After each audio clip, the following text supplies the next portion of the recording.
Amado Padre Celestial, hoy elevamos nuestras voces en alabanza, maravillados por la creatividad infinita que has derramado sobre toda tu creación. Desde los cielos llenos de estrellas hasta la complejidad de la vida en la tierra, todo refleja tu genio incomparable, tu arte divino y tu imaginación sin límites. Eres el gran creador, el maestro de toda belleza, el diseñador de todo lo que existe. Cada color del amanecer, cada sonido de la naturaleza, cada latido de la vida son testimonio de tu esplendor y de tu capacidad infinita de crear con propósito y perfección. Te alabamos, Señor, porque en tu creatividad encontramos inspiración. En tu obra vemos tu gloria y en cada detalle se revela tu sabiduría. Padre, hoy también venimos a ti para pedirte el don de la creatividad. Ayúdanos a ver el mundo con ojos nuevos, a encontrar soluciones donde otros ven problemas, a expresarnos con pasión y a innovar con propósito. Llena nuestra mente de ideas frescas, de inspiración divina y de valentía para crear y construir con excelencia. Que nuestra creatividad refleje tu amor, que nuestros talentos sean usados para glorificarte y que en cada obra que realicemos se vea tu luz y tu propósito.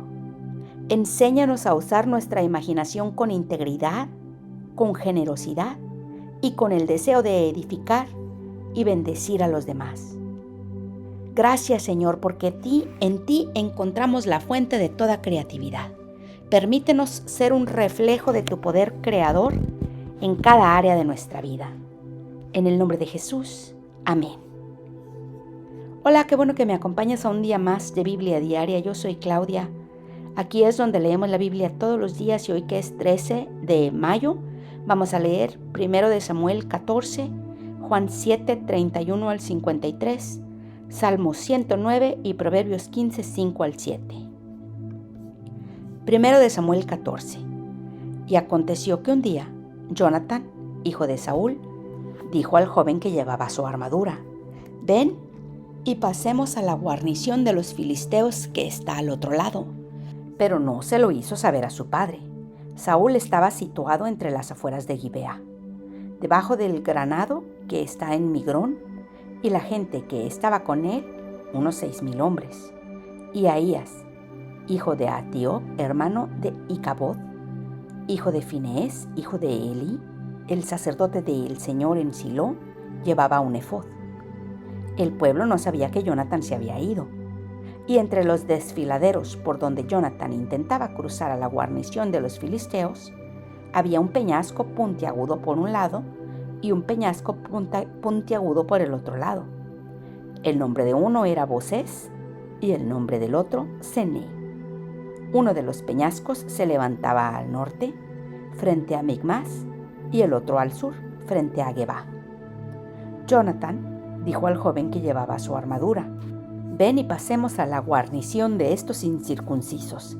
Quizá el Señor obrará por nosotros, pues el Señor no está limitado a salvar con muchos o con pocos».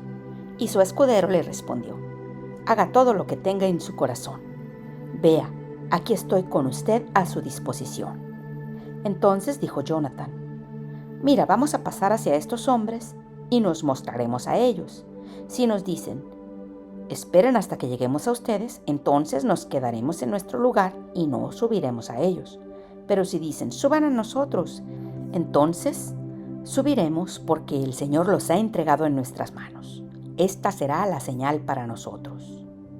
Cuando ambos se mostraron a la guarnición de los filisteos, estos dijeron: «Miren, los hebreos salen de las cavernas donde se habían escondido».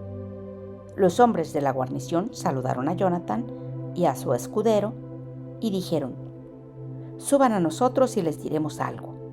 Y Jonatán dijo a su escudero: «Sube tras mí, pues el Señor los ha entregado en manos de Israel». Entonces Jonatán trepó con manos y pies, y tras él su escudero.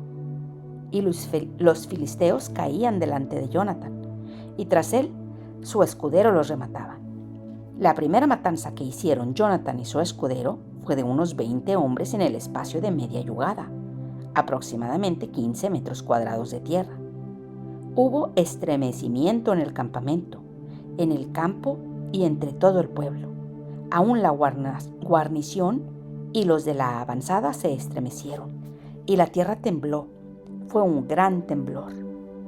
Los centinelas de Saúl, que estaban en Gibea de Benjamín, vieron que la multitud se dispersaba e iban en todas direcciones. Y Saúl dijo al pueblo que estaba con él: pasen lista, ahora, y vean quién ha salido de entre nosotros. Cuando ellos pasaron lista, notaron que Jonatán y su escudero no estaban. Entonces Saúl dijo a Ahías: trae el arca de Dios, porque en este tiempo el arca de Dios estaba con las israelitas. Y sucedió que mientras Saúl hablaba con el sacerdote, el alboroto en el campamento de los filisteos continuaba y aumentaba. Entonces Saúl dijo al sacerdote: retira tu mano. Y Saúl y todo el pueblo que estaban con él se agruparon y fueron a la batalla, y vieron que la espada de cada filisteo se volvía contra su compañero, y había gran confusión. Entonces los hebreos, que de antes estaban con los filisteos, y habían subido con ellos de los alrededores al campamento, aun ellos también se unieron con los israelitas que estaban con Saúl y Jonatán. Cuando todos los hombres de Israel, que se habían escondido en la región montañosa de Efraín, oyeron que los filisteos habían huido, ellos también los persiguieron muy de cerca en la batalla. Así libró el Señor a Israel en aquel día. La batalla se extendió más allá de Bet-Aven. Pero los hombres de Israel, que estaban en gran aprieto aquel día, porque Saúl había puesto a pueblo bajo juramento diciendo: maldito sea el hombre que tome alimento antes del anochecer, antes que me haya vengado de mis enemigos. Y nadie del pueblo probó alimento, y todo el pueblo de la tierra entró en el bosque, y había miel en el suelo. Y al entrar el pueblo en el bosque, vieron que la miel destilaba, pero nadie se llevó la mano a la boca, porque el pueblo temía el juramento. Pero Jonatán no había oído cuanto su padre puso al pueblo bajo juramento, por lo cual extendió la punta de la vara que llevaba en su mano, la metió en un panal de miel, y se llevó la mano a la boca, y brillaron sus ojos. Entonces uno del pueblo le dijo: tu padre puso bajo estricto juramento al pueblo y dijo: maldito sea el hombre que tome alimento hoy. Y el pueblo estaba desfallecido. Entonces Jonatán dijo: mi padre ha traído dificultades a esta tierra. Vean ahora cómo brillan mis ojos porque probé un poco de esta miel. ¿Cómo sería si el pueblo hubiera comido hoy libremente del despojo que encontraron de sus enemigos? Pues hasta ahora la matanza entre los filisteos no ha sido grande. Aquel día, después de herir a los filisteos desde Micmas hasta Ajalón, el pueblo estaba muy cansado. Entonces el pueblo se lanzó sobre el despojo y tomó ovejas, bueyes y becerros, y los mataron en el suelo, y el pueblo los comió con la sangre. Y avisaron a Saúl: ven, porque el pueblo está pecando contra el Señor, comiendo carne con la sangre. Y él dijo: han obrado pérfidamente. Tráiganme una piedra grande inmediatamente. Y Saúl añadió: dispérsense entre el pueblo y díganles: tráiganme cada uno de ustedes su buey o su oveja, mátenlos aquí y coman, pero no pequen contra el Señor comiendo carne con su sangre. Y aquella noche todo el pueblo trajo cada cual su buey consigo, y los mataron allí. Y edificó Saúl un altar al Señor. Este fue el primer altar que él edificó al Señor. Entonces Saúl dijo: descendamos contra los filisteos de noche, tomemos despojo de entre ellos hasta el amanecer, y no dejemos ni uno de ellos. Y ellos dijeron: haz lo que te parezca bien. Entonces el sacerdote dijo: acerquémonos a Dios aquí. Y consultó Saúl a Dios: ¿descenderé contra los filisteos? ¿Los entregarás en manos de Israel? Pero él no le contestó en aquel día. Y Saúl dijo: acérquense aquí todos ustedes, jefes del pueblo, y averigüen y vean cómo este pecado ha acontecido hoy, porque vive el Señor que libra a Israel, que aunque la culpa esté en mi hijo Jonatán, ciertamente morirá. Pero nadie en todo el pueblo le respondió. Entonces dijo a todo Israel: ustedes estarán a un lado, y yo y mi hijo Jonatán estaremos al otro lado. Y el pueblo dijo a Saúl: haz lo que bien te parezca. Saúl entonces dijo al Señor, Dios de Israel: da suerte perfecta. Y fueron señalados Jonatán y Saúl, pero el pueblo quedó libre. Y Saúl dijo: Echen suertes entre mí y Jonathan mi hijo. Y Jonathan fue señalado. Dijo pues Saúl a Jonathan: cuéntame lo que has hecho. Y Jonathan le respondió: en verdad, probé un poco de miel con la punta de la vara que tenía en la mano. Aquí estoy, debo morir. Y dijo Saúl: que Dios me haga esto y aún más, pues ciertamente morirás, Jonathan. Pero el pueblo dijo a Saúl: debe morir Jonathan, el que ha obtenido esta gran liberación en Israel. No sea así. Vive el Señor que ni un cabello de su cabeza caerá a tierra, porque Él ha obrado con Dios en este día. Así, el pueblo rescató a Jonathan y no murió. Luego Saúl subió dejando de perseguir a los filisteos y los filisteos se fueron a su tierra.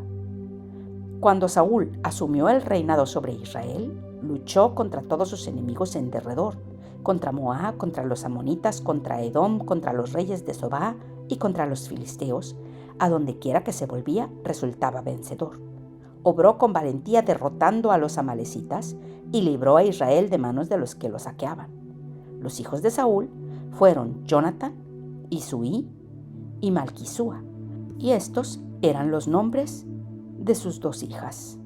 El nombre de la mayor, Merab, y el nombre de la menor, Mical.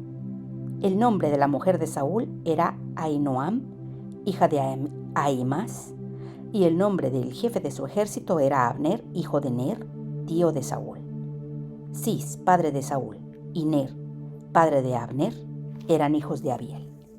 La guerra contra los filisteos fue encarnizada todos los días de Saúl.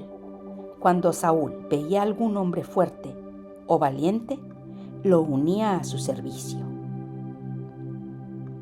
Juan 7, 31 al 53. Pero muchos de la multitud creyeron en él y decían: cuando el Cristo venga, ¿acaso hará más señales que las que éste ha hecho? Los fariseos oyeron a la multitud murmurando estas cosas acerca de él. Entonces los principales sacerdotes y los fariseos enviaron guardias para que lo prendieran. Pero Jesús dijo: por un poco más de tiempo estoy con ustedes. Después voy a aquel que me envió. Me buscarán y no me hallarán, y donde yo esté, ustedes no pueden ir. Decían entonces los judíos entre sí: ¿a dónde piensa irse este que no lo podamos encontrar? ¿Será acaso que quiere irse a la dispersión entre los griegos y enseñar a los griegos? ¿Qué quiere decir esto que ha dicho?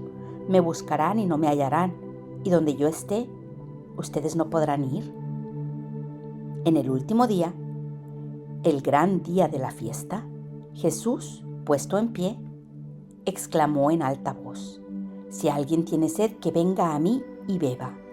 El que cree en mí, como ha dicho la Escritura, de lo más profundo de su ser brotarán ríos de agua viva. Pero él decía esto del Espíritu, que los que habían creído en él habían de recibir, porque el Espíritu no había sido dado todavía, pues Jesús aún no había sido glorificado. Entonces algunos de la multitud, cuando oyeron estas palabras, decían: verdaderamente este es el profeta. Otros decían: este es el Cristo.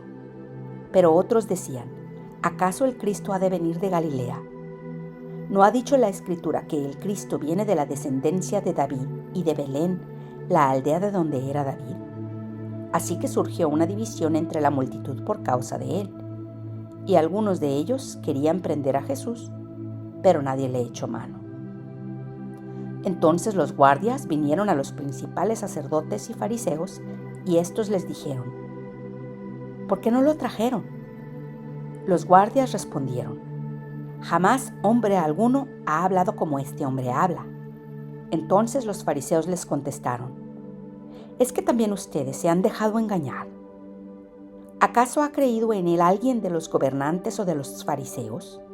Pero esta multitud, que no conoce de la ley, maldita es. Nicodemo, el que había venido a Jesús antes y que era uno de ellos, les dijo: ¿acaso juzga nuestra ley a un hombre a menos que le oiga primero y sepa lo que hace?